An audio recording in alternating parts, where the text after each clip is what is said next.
उपस्थित सभी गणमान्य व्यक्तियों का मैं हार्दिक अभिनंदन करती हूँ। एक बात मैं कहना चाहूंगी बाबा साहब भीमराव अंबेडकर की, क्योंकि इस मंच पर सभी लोगों ने बाबा साहब की बातें की, लेकिन जब गणमान्य व्यक्ति की बात आती है तो मैं बाबा साहब के उस सोच को आप लोगों के सामने रखना चाहूंगी कि बाबा साहब का जीवन इतना संघर्षपूर्ण क्यों रहा। बाबा साहब किस लिए संघर्ष किए कि पूरे हिंदुस्तान के लोगों को गणमान्य बना दिया जाए। और ये संविधान कहता है कि पूरा हिंदुस्तान, क्योंकि जब हमारे संविधान का पहला लाइन है हम भारत के लोग, यानी हम भारत के लोग, यानी पूरे भारत का लोग ही गणमान्य व्यक्ति है। यहाँ से हमारे पूर्व सांसद कमेश्वर बैठा जी ने भी बहुत अच्छी बातें आप लोगों को बताई। हमारे सम्मानित विधायक फतेह बहादुर जी ने भी बाबा साहब भीमराव अंबेडकर की बहुत सी बातें आप लोगों को बताई। बाबा साहब की बात और बाबा साहब के विचारों की बात करने में ही अपने आप में गौरव महसूस होता है कि उस व्यक्ति के विचारों का कितना बड़ा सोच रहा होगा और उस व्यक्ति का विचार कितना धनी रहा होगा कि पूरा ब्रह्मांड उनके विचारों से आज गूंज रहा है। 132 साल पहले इस धरती पर एक महामानव का जन्म हुआ था, वो थे बाबा साहब भीमराव अंबेडकर। यहाँ से सभी लोगों ने बताया कि किस तरह की हमारे हिंदुस्तान की सभ्यता और संस्कृति रही है। यहाँ पर जब पंचशील का अध्ययन चल रहा था, महात्मा बुद्ध की वो बात, धर्मम शरणम, जो बुद्धम शरणं गच्छामि, धम्मम शरणं गच्छामि, संघम शरणं गच्छामि, जब वो श्लोक होता है, ये हमारा हिंदुस्तान था, जब ये श्लोक होता है तो क्या शरीर का हर रक्त कोमल हो जाता है। एक अजीब सी अनुभूति होती है जो प्रकाश डालता है पूरे हिंदुस्तान के जीवन का। आप सभी जानते हैं बाबा साहब का क्या विचार रहा होगा। आज हम लोग का जो समाज है, आज हम लोग को सोचना होगा, बाबा साहब कभी रुके नहीं। बाबा साहब आज थोड़ा सा संघर्ष में हमारा जीवन पड़ जाता है। अगर हमारे समाज में किसी बच्चे की पिता की मृत्यु हो जाए तो हम लोग कहते हैं वो बच्चा संघर्ष में पड़ गया, परिवार की जिम्मेवारी उस पर आ गई। लेकिन जब बाबा साहब के संघर्षों को देखते हैं तो आज विश्व का सबसे सर्वश्रेष्ठ व्यक्ति, सबसे विद्वान व्यक्ति बाबा साहब भीमराव अंबेडकर रहे। और वो 34 डिग्री लेकर और 9 भाषाओं का ज्ञाता होने के बावजूद भी पूरा जीवन संघर्ष में रहा। और ये संघर्ष कैसा था वो किसी से छिपा हुआ नहीं।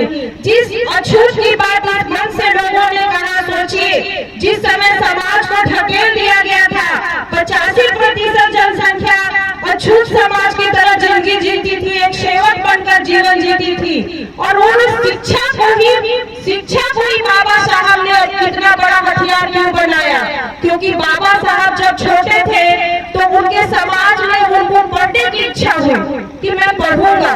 लेकिन जब वो पढ़ने जाते थे तो जो विद्यालय का परिदृश्य था वो आपसे छिपा हुआ नहीं, सभी इसी भली भांति आप जानते हैं। वो आर्थिक परेशानी से इतना परेशान हो गए कि वो सोचे कि मैं भी मुंबई जाकर मजदूरी करूंगा। और जब वो मजदूरी के लिए अपने ही घर में सबसे पहले वो सोचे कि वो पैसा मैं कहां से लाऊं कि मैं मुंबई जाकर मजदूरी करूं। और वो उस समय उनके घर की आर्थिक स्थिति ऐसी भी नहीं थी कि वो पैसा लेकर मजदूरी करने जाते। और वो अपने घर में अपने माता पिता से छुपकर अपना जहां उनके माता पिता पैसा रखते होंगे वहां से उन्होंने सोचा कि पैसा चुरा लेता हूँ और मुंबई चला जाऊंगा और मजदूरी करने लगूंगा। लेकिन जब वो पर्स खोलते हैं तो उसमें आधे आना पैसा होता है और आधे आने पैसा में वो मुंबई भी नहीं जा सकते थे। तो उसी समय वो बाल में उसी समय उनके दिमाग में आया कि आर्थिक, सामाजिक और शैक्षणिक और राजनीतिक परिवर्तन तभी होगा जब शिक्षा।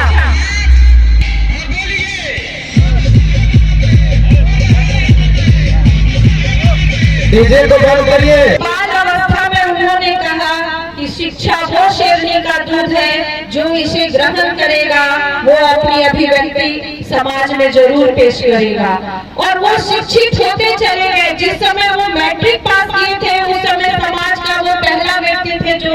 पास किए थे। तो उस समय लोगों ने कहा कि अब तो तुम मैट्रिक पास कर गया, अब तुम्हें क्या चाहिए? तो बोले अभी नहीं, अभी मुझे और पढ़ना है। क्योंकि जब वो मैट्रिक पास किए तो उन्हें संस्कृत पढ़ने की इच्छा हुई, और जब संस्कृत पढ़ने के लिए वो सोचे कि मैं भी जाऊं, मैं भी संस्कृत पढ़ूं, तो लोगों ने कहा कि संस्कृत तुम्हारे जाति की भाषा नहीं, तुम्हें नहीं संस्कृत पढ़ना। वो मनुस्मृति को समझना चाहते थे, तो उस समय लोगों ने कहा कि मनुस्मृति पढ़ने की भी तुम्हारी जाति नहीं, तुम्हें मनुस्मृति भी नहीं पढ़ने दूंगा। वही 14 वर्ष का वो बालक उसी समय अपने माता से कहा कि जब मैं शिक्षा इतना ग्रहण कर लूंगा तो मैं ऐसा किताब लिखूंगा जिसमें जाति की पाबंदी नहीं होगी। हर जात का लोग चाहे जिस जाति जिस धर्म से आता हो वो हमारी किताब को पढ़ेगा। और आप सभी जानते हैं कि वो एमए यहाँ तक किए, और एमए करने के बाद लोगों ने कहा अब तो नौकरी कर लो भीमा। तो वो बोले कि नहीं, मैं अभी नौकरी नहीं करूंगा, मैं आर्थिक तो झेल सकता, लेकिन मैं अपने समाज में जो इस हिंदुस्तान में इतनी बड़ी कुरीति है उसको पूरी तरह से सुधारने के लिए मुझे शिक्षा जरूरी है। और आप सभी जानते हैं कि उस समय गायकवाड़ जी के पास गए और उन्होंने कहा कि मुझे विदेश जाना है, मुझे विदेश जाके पढ़ना है, मेरी आप मदद कीजिए। तो कोई भी व्यक्ति, आज भी कोई भी व्यक्ति अगर किसी पे खर्च करता है तो सोचता है कि अगर मैं तुम पे खर्च कर रहा हूँ, जब तुम गुणी होकर आओगे तो तुम मेरे राज दरबार में काम करोगे। वो मान लिए, क्योंकि उन्हें ऋण की जरूरत थी, शिक्षा के ऋण की जरूरत थी, और वो मानकर वो कहे कि मुझे जाने दीजिए, और जब मैं पूरी तरह से शिक्षित होकर इस हिंदुस्तान में आऊंगा तो मैं जरूर आपका ऋण चुकाऊंगा। और आप सभी जानते हैं वो 5-6 साल विदेशों में रहकर पूरी तरह से शिक्षा को ग्रहण किया, और जब वो हिंदुस्तान में आए तो अपने जो उन्होंने वादा किया था गायकवाड़ जी से, उस वादा के तहत वहां गए और बोले कि आप जो भी मुझसे सेवा लेना चाहते हैं आप सेवा ले लीजिए। तो उस समय उन्हें गायकवाड़ जी ने उन्हें कहा कि तुम मेरे सारे कार्यकलाप को देखोगे, लेकिन वहाँ भी उनके साथ छुआछूत, क्योंकि वो 5-6 साल विदेश में रह कर आए थे, वो भारत में जो छुआछूत की थी बातें वो भूल चुके थे। लेकिन जब उन्हें फाइल वगैरह भी फेंक के दिया जाने लगा, पानी भी पीने के लिए उन्हें अलग से गिलास दिया जाने लगा, तो उस समय बाबा साहब को बहुत खराब लगा, और बाबा साहब ये बात गायकवाड़ जी से कहे। और उस समय गायकवाड़ जी ने पहली बार गायकवाड़ जी ने कहा कि मैं यहाँ एक निर्णय आप लीजिए, आपका ये जो समाज है आप यहाँ पर घोषणा कीजिए कि छुआछूत जो मानेगा आपके दरबार में काम नहीं करेगा। पहला क्रांति बाबा साहब ने उसी दरबार में कहा कि जो छुआछूत मानेगा वो इस दरबार में काम नहीं करेगा। उसी तरह से जब उनके जीवन का, और फिर उसके बाद उनकी पोस्टिंग हो गई मुंबई कॉलेज में, वहाँ भी गए तो वहाँ भी, क्योंकि आज समाज में कोई घर में डॉक्टर बन जाता है, इंजीनियर बन जाता है, या किसी राजनीतिक पद पर आ जाता है तो आर्थिक सामाजिक स्थिति सुधार हो जाती है, वो भूल जाता है अपने समाज को कि किस समाज से मैं आया हूँ। लेकिन बाबा साहब नहीं भूले, वहाँ भी वो जाकर वो संतुष्ट नहीं हुए, उन्होंने कहा कि ये तो सिर्फ मेरा सुधार हुआ, लेकिन मेरे समाज का सुधार नहीं हुआ, और वहीं से उन्होंने क्रांति कर दी। आप सभी जानते हैं कि 1931 में जब बाबा साहब गोलमेज सम्मेलन के लिए जा रहे थे तो उनकी पुत्र की मृत्यु हो गई थी, और बाबा साहब जब जाने लगे तो वहाँ पर उनके बड़े भाई ने कहा कि भीमा तुम कहाँ जा रहे हो, तुम्हारी पुत्र की मृत्यु हो गई है, क्या तुम उसे मिट्टी नहीं डालोगे? तो सोचिए वो व्यक्ति कितना कर्तव्यनिष्ठ, कितना समाज से लगाव, कितना इस देश से लगाव हुआ होगा। उन्होंने कहा कि बेटा तो मिट्टी में चला गया, लेकिन अगर मैं गोलमेज सम्मेलन में नहीं गया तो मेरे 85% लोगों का हक का बात जो गोलमेज सम्मेलन में होने वाला है वो नहीं हो पाएगा। मैं वो अपने पुत्र के लिए 85% लोगों की कुर्बानी नहीं दे सकता, और उसी समय वो वहाँ से चल दिए। और आप सभी जानते हैं यहाँ पे मंजू जी जो शिक्षिका है, उन्होंने महिलाओं के अधिकार के बारे में बहुत अच्छी बात कही। मैं आपसे कहना चाहती हूँ बाबा साहब भीमराव अम्बेडकर हिंदू कोड बिल लाए, सोचिए उस आदमी की चेतना कितनी मजबूत रही होगी, कितना संविवेक से और कितना समाज का हर चीज को इन्होंने कितने प्रखर बुद्धि से पकड़ा होगा। और वहाँ पे जब वो पकड़े कि महिलाओं को भी अधिकार नहीं है हमारे समाज में, तब उन्होंने हिंदू कोड बिल, जब संविधान बनने लगा तो उन्होंने हिंदू कोड बिल इस हिंदुस्तान को लाया। और उस समय जब हिंदू कोड बिल आया था तो उस समय मुस्लिम समाज की महिलाएं हिंदू महिलाओं के साथ नहीं खड़ी हुई, बल्कि हिंदू समाज के पुरुष विरोध में आ गए। वो कहे कि हमारे समाज के साथ अम्बेडकर खिलवाड़ी कर रहा है, लेकिन फिर भी बाबा झुके नहीं, बोले कि महिलाओं का अधिकार तो ज्योतिराव बाबा फूले ने दिया है, मैं उसी अधिकार की बात कर रहा हूँ। आज हिंदू कोड बिल हमारे हिंदुस्तान में बाबा साहब ला कर दे दिए, उसी की वजह है कि आज मैं यहाँ पर आप लोग के बीच खड़ी हूँ। हमारी महिलाएं बहनें जो कुर्सी पे बैठी हैं, ये बाबा साहब का देन है। इसलिए मैं लोगों से कहना चाहूंगी कि एक बात मैं बाबा का श्लोक में आप लोग से कहना चाहूंगी कि कुल्हाड़ी में लकड़ी का दस्ता न होता तो पेड़ का कटने का रास्ता न होता। अगर बाबा साहब भीमराव अंबेडकर इस धरती पर जन्म न लेते तो सदियों से रोता समाज कभी हंसता न होता। ये चीज बाबा साहब ने दिया है। और सामाजिक लड़ाई और स्वतंत्रता की लड़ाई और आर्थिक अधिकार और शैक्षणिक अधिकार और वोट का अधिकार, हमारे माननीय सांसद जी ने बहुत बड़ी बात कही। वोट का अधिकार, वोट का अधिकार बहुत बड़ी ताकत है। आज हिंदुस्तान में अगर आपके दरवाजे पर कोई आता है तो आपके पास इतना बड़ा ताकत है कि बाबा साहब जब भीमराव अंबेडकर ने वोट का अधिकार दिया था तो उसी समय उन्होंने कह दिया था कि इस हिंदुस्तान में मैंने रानी के पेट का ऑपरेशन कर दिया, मैं रानी का पेट का ऑपरेशन कर दिया। अब राष्ट्रपति हो या समाज का अंतिम व्यक्ति अगर वोट का अधिकार देता है तो उसकी भी गिनती है, और राष्ट्रपति भी अगर वोट देता है तो उसकी भी गिनती है। और मैं इसलिए आप लोग से इस बार बार आपको वोट का अधिकार के बारे में क्यों कहना चाह रही हूँ, आपको समझना होगा। क्योंकि वर्ण व्यवस्था के तहत हमारा हिंदुस्तान गुलाम रहा, क्योंकि 85% लोग को न सामाजिक अधिकार था, न शैक्षणिक अधिकार था, न राजनीतिक अधिकार था, न आर्थिक अधिकार था। इसी नहीं अधिकार होने की वजह से 85% जनसंख्या गुलाम बनी रही। आज वोट का अधिकार है, यहाँ पर तमाम समाज के सभी सम्मानित व्यक्ति बैठे हुए हैं। आज वोट का भी व्यापारीकरण समाज के चंद लोगों ने शुरुआत कर दिया। आज अगर वोट का व्यापारीकरण हो रहा है तभी यहाँ से माननीय विधायक जी और माननीय सांसद महोदय ने कहा कि संविधान खतरे में है। संविधान खतरे में क्यों है? क्योंकि चुनाव के समय व्यापार हो रहा है, आपके वोट की ताकत को समझने नहीं दिया जा रहा है। इसलिए अगर बाबा साहब को सच्ची श्रद्धांजलि देनी है तो आपको अपने वोट की ताकत को समझना होगा।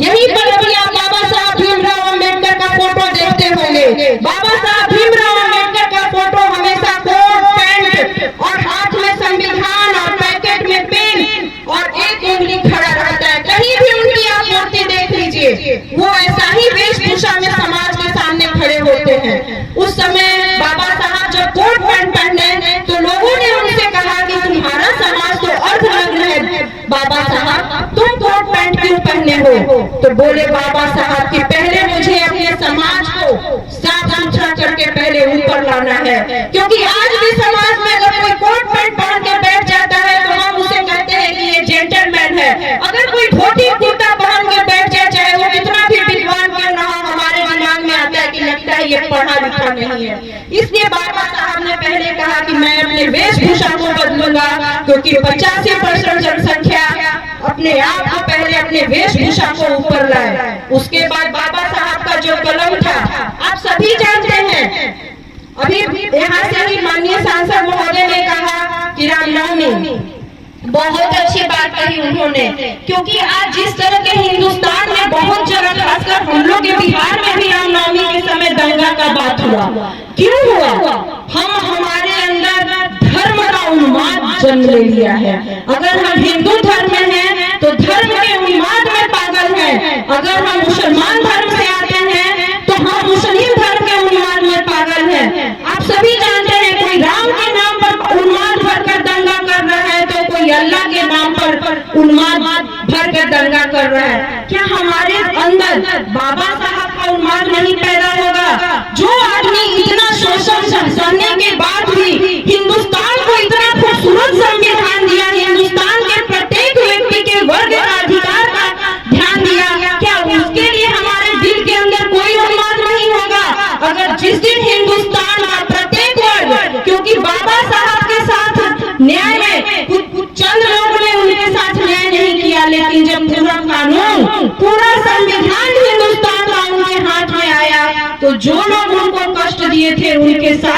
उन्होंने न्याय किया, इतने बड़े दिल वाले व्यक्ति, इतना बड़ा देशभक्त की समाज का कोई भी वर्ग वंचित न रहे, और जो वर्ग को वंचित किया उसको भी समाज में, इस संविधान में, इस हिंदुस्तान में प्रतिष्ठा दे दी। इसलिए मैं तमाम लोगों से कहना चाहूंगी कि अगर बाबा साहब की जयंती मनाते हैं तो अपने अंदर बाबा साहब का उन्माद पैदा कीजिए। अगर बाबा साहब का उन्माद पैदा हो गया तो मानवता जग जाएगा, और मानवता जग जाएगा तो हमारा हिंदुस्तान विश्व गुरु हो जाएगा। अभी आप लोग कुछ दिन पहले जब बाबा साहब की जयंती आने वाली थी, उसी समय बाबा साहब कोलंबिया यूनिवर्सिटी से पढ़े थे और वहाँ 300 साल का इतिहास उठाकर देखा गया। 300 साल का जब इतिहास उठाया गया कि कोलंबिया यूनिवर्सिटी का सबसे अच्छा स्टूडेंट और सबसे तेज स्टूडेंट कौन रहा है, तो जब 300 साल का इतिहास उठा तो उसमें सबसे पहला नाम आया बाबा साहब भीमराव अम्बेडकर का। और जानते हैं उस यूनिवर्सिटी ने बाबा साहब का फोटो लगाया और उसके नीचे लिख दिया सिंबल ऑफ नॉलेज। और हमारे बाबा साहब की क्रांति सिर्फ हिंदुस्तान के लिए नहीं बल्कि विश्व की क्रांति हुई। आप सभी जानते हैं अमेरिका में बाबा साहब का ही देन था कि बराक ओबामा श्वेत अमेरिका के राष्ट्रपति बने, और जब बराक ओबामा अमेरिका के राष्ट्रपति बनते हैं तो वो भी कोलंबिया यूनिवर्सिटी के आगे जाकर बाबा साहब का बड़ा सा मूर्ति बनाकर वहाँ पुष्पांजलि करते हैं। आज ये स्थिति हो गई है कि अमेरिका का भी कोई भी राष्ट्रपति बनता है तो बाबा साहब के विचारों से इतना अवगत है, पूरा विश्व प्रभावित है, और वो विश्व प्रभावित होकर वहाँ का राष्ट्रपति जो विश्व का सर्वश्रेष्ठ और सबसे ताकतवर राष्ट्र कहलाता है, वहाँ का भी राष्ट्रपति बाबा साहब के मूर्ति पर जाकर पुष्पांजलि चढ़ाता है। इसलिए मैं तमाम लोगों से कहना चाहूंगी और इस मंच के माध्यम से कहना चाहूंगी कि बाबा साहब को क्या किया गया था इस हिंदुस्तान में। बाबा साहब को तो संविधान निर्माता के रूप में किताबों में एक लाइन बाबा साहब भीमराव अम्बेडकर कौन है, जब हम लोग भी पढ़ते थे तो सिर्फ इतना ही जानते थे कि बाबा साहब भीमराव अम्बेडकर कौन है। ये बहुत विद्वान आदमी रहे हैं, भारत का संविधान लिखे हैं। धन्य है मान्यवर काशीराम जी, उनके चरणों में मैं नमन करना चाहूंगी जो बाबा साहब के विचारों को एक बार पूरे हिंदुस्तान के पटल पर लाकर रख दिया। और एक बात उस समय में आपको एक बात बताना चाहूंगी, बाबा साहब भीमराव अम्बेडकर ने जब मौलिक अधिकार, समता मूलक समाज और शिक्षा, आर्थिक, सामाजिक, राजनीतिक सारे अधिकार को दे दिया, वोट का अधिकार दे दिया, तो उस समय में चंद उदारवादी नेता कहने लगे कि बाबा साहब आप किस समाज की बात कर रहे हैं, आपका समाज तो भूखा है, आपका समाज बिक जाएगा। तब बाबा साहब ने कहा था आज हमारा समाज भूखा है, लेकिन जिस दिन मेरा समाज जाग जाएगा इस अम्बेडकर के नाम पर ही कोई हिंदुस्तान को चलाएगा, और इसी अम्बेडकर के नाम पर उसका हिंदुस्तान की गद्दी उससे छीन ली जाएगी। आज वो समय आ गया है। आज आके माननीय सांसद महोदय यहाँ से करके गए कि आखिर ऐसा क्या हुआ, आखिर उतने 132 साल के बाद हम लोग भी यहाँ पर सभी गार्जियन के स्वरूप बैठे हैं। आज ऐसा क्या हुआ कि हर एक पार्टी बाबा साहब अम्बेडकर की जयंती मनाने लगी? क्यों नहीं पहले से बाबा साहब की अम्बेडकर की जयंती मनती थी? मैं किसी पर कटाक्ष नहीं करूंगी, लेकिन आपको सोचना होगा कि भारत रत्न भी बाबा साहब को कब मिला था। हमारे जब पूर्व प्रधानमंत्री स्वर्गीय राजीव गांधी को जब भारत रत्न मिल गया था, उसके बाद बाबा साहब भीमराव अम्बेडकर को भारत रत्न मिला था। इसलिए मैं तमाम लोगों से कहना चाहूंगी, मैं किसी राजनीतिक दल की बात नहीं कर रही, लेकिन मैं लोगों से कहना चाहूंगी कि बाबा साहब का जो सपना था आज भी इस हिंदुस्तान में पूरा नहीं हुआ। बाबा साहब का देन है कि 145 सांसद जो सुरक्षित सीट उन्होंने इस संविधान में करके गए हैं, आज 145 सांसद वहां तो बैठते हैं, विधानसभा में बैठते हैं, लेकिन बटे हुए हैं। क्यों नहीं बाबा साहब ने तो आरक्षण की बात की थी। आज आपके सामने आपका हिंदुस्तान रहता है। बाबा साहब ने आरक्षण क्यों दिया था? क्योंकि समता मूलक समाज नहीं था। कभी भी आरक्षण की बात उन्होंने आर्थिक न्याय पर नहीं किया था, समता मूलक समाज के लिए उन्होंने आरक्षण की बात की थी। लेकिन वहाँ पर जो हमारे यहाँ आज 85% का लोग एक जगह अपनी ताकत को नहीं दिखा पा रहा है, इसलिए संविधान संविधान को खतरा है, इस तरह की बात हमारे माननीय सांसद और माननीय विधायक भी कहकर चले गए। इसलिए मैं तमाम लोगों से कहना चाहूंगी कि अगर बाबा साहब को पूछते हैं, बाबा साहब को मानते हैं, तो अपनी ताकत को समझिए। बाबा साहब तमाम लोगों के लिए लड़ाई लड़ी थी। उन्होंने जिस तरह से दांडी यात्रा को महात्मा गांधी का सबसे बड़ा यात्रा कहा जाता है, मैं 1924 का एक प्रकरण आपसे बाबा साहब का कहना चाहूंगी, और वही प्रकरण अंग्रेजों को सोचने पे मजबूर कर दिया कि सही में हिंदुस्तान को पूरी तरह से अभी स्वतंत्रता नहीं दी जा सकती। क्योंकि आज समाज में आप कहीं बैठते होंगे तो कुछ लोग कहता होगा कि बाबा साहब पूरी स्वतंत्रता की बात नहीं करते थे, वो जब भी अंग्रेजों से बात करते थे तो सामाजिक कुरीतियों के साथ बात करते थे। तो बाबा साहब इस चीज को समझाने के लिए 1924 में 25,000 दलित समाज को लेकर एक तालाब था, वहां पानी पीने चले गए। जब उन्होंने कहा कि और उस समय कागज पर यह चीज लागू हो चुका था मुंबई में कि जो भी सार्वजनिक जगह की पानी होगी, चाहे कुएं की पानी होगी, चाहे नल का पानी होगा या तालाब का पानी होगा, इसे सब लोग पी सकते हैं, चाहे वो जिस जाति जिस धर्म से आते हो। और बाबा साहब इसी चीज को सोचकर 25,000 लोगों को लेकर वहां पर चले गए। वो एक दांडी यात्रा से कम नहीं थी, वो आज भी हमारे इतिहास में नहीं पढ़ाया जाता। वो यात्रा ऐसी थी कि वो सभी उस समय समाज के बहुत लोग, जैसे आज भी धर्म के नाम पर हम अंधे हैं, तो सोचिए कुरीति के समय जब बाबा साहब की बातें लोगों को समझ में नहीं आती होगी, उस समय हमारा समाज कितना अंधा होगा। कितनी मुश्किल से वो 25,000 लोगों को लेकर चले होंगे और कहे होंगे कि पहले स्वतंत्रता नहीं, सामाजिक स्वतंत्रता मांग लो। अगर डायरेक्ट स्वतंत्रता मांग लिए तो जो जिंदगी जी रहे हो यही जिंदगी जियोगे, पहले सामाजिक स्वतंत्रता इन अंग्रेजों से मांगो, उसके बाद हम लोग स्वतंत्र हो जाएंगे। और उस समय बाबा साहब 25,000 लोगों को लेकर जब तालाब का पानी पिया, तो जिस तरह से जालियांवाला बाग कांड याद कीजिए, जिस तरह से जालियांवाला बाग कांड में लोगों ने घेर कर अंग्रेजों ने हिंदुस्तानियों को मारा था, उस समय 25,000 लोगों का हाथ पैर और सर फोड़ दिया गया था कि तुम वो पानी छू कैसे दिए। और उस समय बाबा साहब को पूरा 85 वर्ग दलितों का मसीहा बना दिया।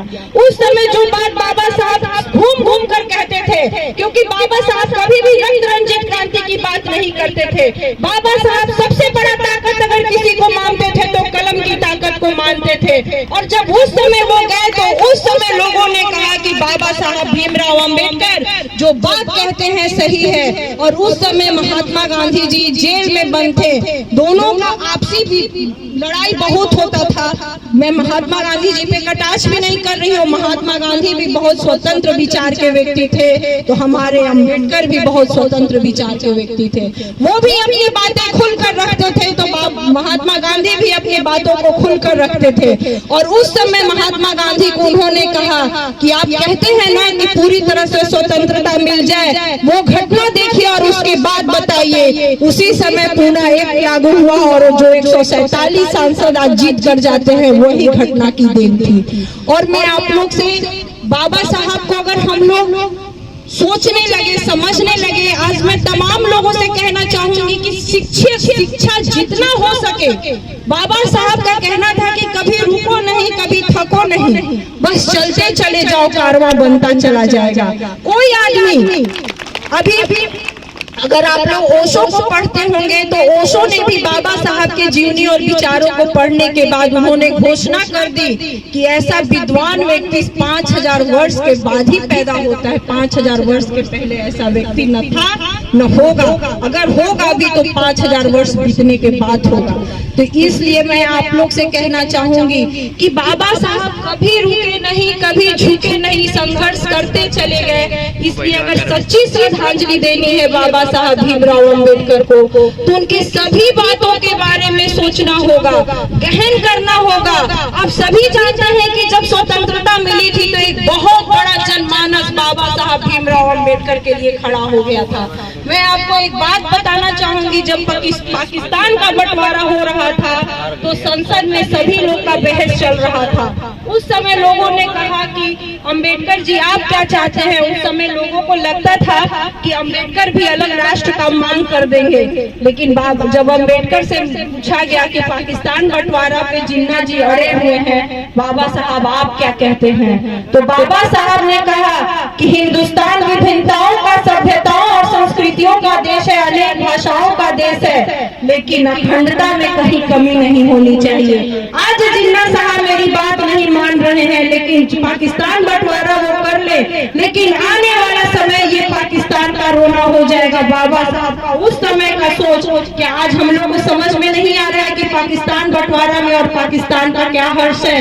इसलिए मैं कहूंगी बाबा साहब ने शिक्षा को हमेशा आगे रखा। अगर धर्म को आगे रखिएगा तो परिवार का, समाज का और राष्ट्र का नाश हो जाएगा। बाबा साहब को आगे रखिए, बाबा साहब के विचारों को आगे रखिए और संविधान को पढ़िए। और अब जब संविधान पढ़िएगा तो अपने ताकत और अधिकार को पूरी तरह से आप जान जाइएगा और हमारा देश सुरक्षित हाथों में चला जाएगा। और वो हाथ भी आप ही का होगा, क्योंकि वोट की ताकत आप ही के हाथ में है। इन्हीं वाणी के साथ मैं अपनी वाणी को विराम देती हूँ। जय भीम, जय भीम।